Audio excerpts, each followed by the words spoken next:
The topic is Brown versus the Board of Education and segregation and the Civil Rights Movement.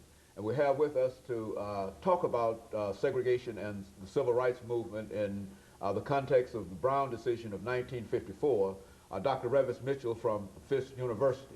And of course, Dr. Mitchell, let's see if we can start this second segment by having you to give us some kind of graphic information relative to the separation of the races. I think we've talked about it from the point of view of Plessy and law and et cetera, but having grown up in the southern parts of the United States, talk about it from that especially in the South, but throughout the country. The great hope that the Civil War would end second-class status for African Americans. But unfortunately, when the Civil War ended, racism, as we know it, becomes ingrained, especially in the South, but throughout the country. The great advantage that had been given to whites being free was now transposed to the fact that you're white. So black people, African Americans, were in a second-class mode. We couldn't break out of it. We had served valiantly in the Civil War. We had attempted after the war to go to work, to gain our admission into the American system. World War I comes about after Plessy, 1896. But World War I, we fight valiantly. We go over. We hope that we will be, again, ingrained within the American system. But what happens? African-American soldiers return. Several of them are lynched in uniform. You have the famous Red Summer, 1919, after the war, where African-Americans in Chicago are stoned when they drift across a line, black water, white water, or colored water, white water. Young boys are stoned. In Texas, young soldiers are lynched in their uniforms. So America begins to reinforce separation and race and second-class citizenship for African Americans. You know, Dr. Haney, I think the real turning point was World War II, though. The generation of the baby boomers' fathers, my father, your father, and others, they go and they fight. They come back, and they understand they want to make the promise of America real for all Americans. In post-World War II, the GI Bill, chances for education, people aren't willing to accept, black people are willing to accept inherent segregation and inferiority. So in the case of Linda Brown, her father, he wants better for his children than he had. He believes that in a segregated school system, that black children are going to receive a second-class education. He asked the question, why should I pay taxes? Why should I pay first-class taxes and my children receive a second-class education? So he challenges the American system. He challenges Plessy versus Ferguson, the whole idea of separate but equal. In a landmark decision, this case will reach the Supreme Court. And as a professor, you teach, and we're all well, and some of us are well, not every case makes it to the Supreme Court, but this would be a landmark decision. The court looks at it, the court hears the case, and the court decides that in America, you can't have people separated out by race. You might separate them out by other entities, but not by race. And to have a whole class of people cast in the second-class status because of their race is found to be unconstitutional. In this country, when we say something is unconstitutional, that means it goes against the American Constitution. So in a larger sense, it's really un-American. It doesn't fit the ideals that we put forth as American values and American ideals. And African Americans weighed in. First, it's Brown, it's education, and many see the Brown decision as the beginnings, or one of the beginnings of the modern civil rights movement.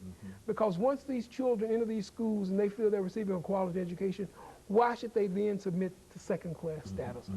Brown opens a discussion in America. Brown opens a discussion of what America means or what the American promise is. And really, after Brown, there's really no turning back. Very good. And of course, one of the things, Dr. Mitchell, that we noticed, and I think that you've indicated here, is that out of Brown would come the civil rights movement. Why don't you say something about the effort on the part of the South to sort of block the implementation of Brown? Well, the real implication in the South is to have a whole class of people who receive second-class education, who are understood to be second-class. They are a second-class labor force. They are going to be the labor force of the South. But ironically, too, race and second-class status offered a comfort level to the South. It meant that you could tell the white South and the poor white Southerner, well, if you have nothing else, at least you have superiority over these people. And that's a sad reflection, Dr. Haney, on America. As the rest of the world studies United States history and the rest of the world is aware of the Brown decision, many times persons in other parts of the world view a disdain first for educated Americans and possibly for educated African Americans, because they wonder, how can we be loyal when we've been treated so poorly by our nation? And you know, the irony, if you look at citizenship among African Americans, or patriotism or support, we've been among the very best citizens in the country. The first man who died in what was later would become the American Revolution was Crispus Attucks, a runaway slave, but he's suddenly a patriot when he dies for the cause. If you look at the American Revolution, Prince Whipple, Peter Salem and Salem Point, all those black patriots who participated. You know, there's never been a time when there's been an American war that African Americans haven't participated valiantly and served their country, from the Spanish-American War. And right now, people are still astounded by the motion picture Glory, because people didn't understand that African American males fought valiantly. We've always been good Americans. You've never seen black folk protesting on the 4th of July. You've never seen black folk protesting around the Statue of Liberty. You'd have no discussions of black college students going to Canada to evade war. When this series was shot, we were just a day or two after income tax, and black people have been willing to pay for their equality, because you've never seen African American tax protesters. Those who've been given the least have been the most supported. But Brown opened the door for that. Brown made America keep one of its promises to its brown sons and daughters, and that was for education and the possibility of a first-class education in America. You know, Dr. Mitchell, and we're getting ready for the our first commercial break, our second commercial break here. But one of the things that we'd like to deal with is to look at the relationship between Brown and the Civil Rights Movement. You see, because I think the decision is rendered in 1954. Exactly. And it is not until 1960. So that's about 6 years of intense discussion, intense debate.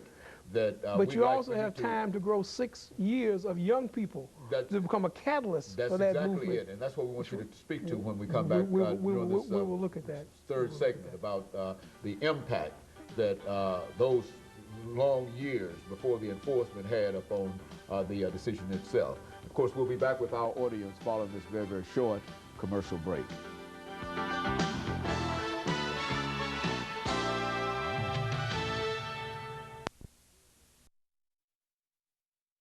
The topic is Brown.